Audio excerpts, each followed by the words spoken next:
सामान्य तौर पर हर दवाई की तरह सुधार का घूंट भी कड़वा होता है। अगर जल्द दुरुस्त होने की इच्छा ना हो तो मन नहीं होता दवाई लेने का। कोई ना कोई बहाना ढूंढ ही लिया जाता है। प्रशासनिक, आर्थिक, राजनीतिक और चुनावी जीवन में भी ऐसा ही होता है। सुधारों को किसी भी तरह टालने का प्रयास किया जाता है। न्यायपालिका में सुधार की कोशिश हुई तो उसे खारिज कर दिया गया। राजनीति में अपराधियों के दखल को रोकने को कोई दल स्वीकारने को राजी नहीं। अब एक बड़ी चर्चा पूरे देश में एक साथ चुनाव कराने को लेकर छिड़ी है तो कई दल आसमान सिर पर उठाए घूम रहे हैं। दुहाई दी जा रही कि संघीय ढांचा चरमरा जाएगा और लोकतंत्र खतरे में पड़ जाएगा। सच यह है कि हर किसी को पता है कि साल में औसतन 4-5 चुनाव और उनके चलते सरकारी खजाने पर पड़ने वाले हजारों करोड़ का बोझ झेलने वाले देश को इस समस्या से पार पाने की जरूरत है। चुनाव सुधार का मामला सीधे तौर पर राजनीतिक दलों के हित अहित से जुड़ा है। परेशानी की बात यह है कि विपक्षी दलों को कभी भी कोई सुधार का कदम रास नहीं आता।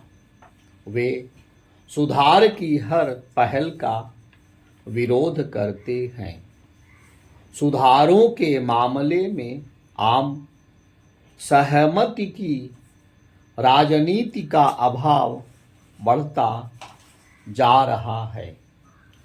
विपक्षी दल प्रस्तावित सुधारों की गहराई में जाए बिना ही उसका विरोध करने लगते हैं। जीएसटी के बाद से ऐसा कुछ ज़्यादा ही हो रहा है।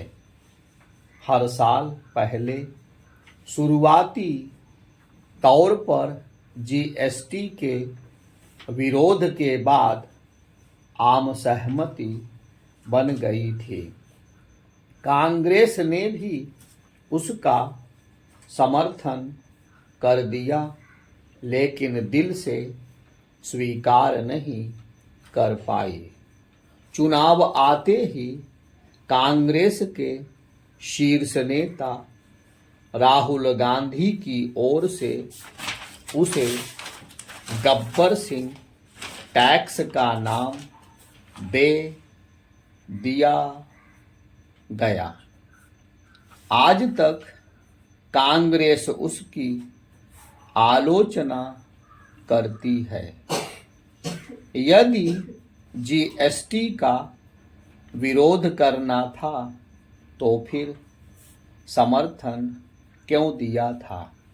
क्या इसलिए क्योंकि तब ऐसी चर्चा थी कि जिस देश में जीएसटी जैसी व्यवस्था लागू हुई वहाँ सरकार वापस नहीं आ पाई। भारत में इसका उल्टा हुआ। मोदी सरकार और बड़े बहुमत से आ गई। यह एक सच्चाई है कि जीएसटी के कारण जन कल्याण और विकास कार्यों के लिए सरकार के खजाने में ज़्यादा पैसे आ रहे और खर्च भी हो रहे हैं। कोविड काल में सरकार अधिक पूंजीगत व्यय कर पाई तो उसमें जीएसटी का भी हाथ था। जीएसटी से अनियोजित व्यापार नियोजित हुआ, लोगों को सरकारी योजनाओं का लाभ मिलना शुरू हुआ और देश के खजाने में ज़्यादा पैसे आने लगे तथा विकास कार्यों पर खर्च हुआ। कुछ साल पहले कृषि सुधार की कोशिश हुई थी। यह एक बड़ी पहल थी जो जमीन पर उतरती तो देश और किसानों की उन्नति को पंख लग जाते, लेकिन किसानों की आड़ में राजनीतिक रोटियां सेकी गई।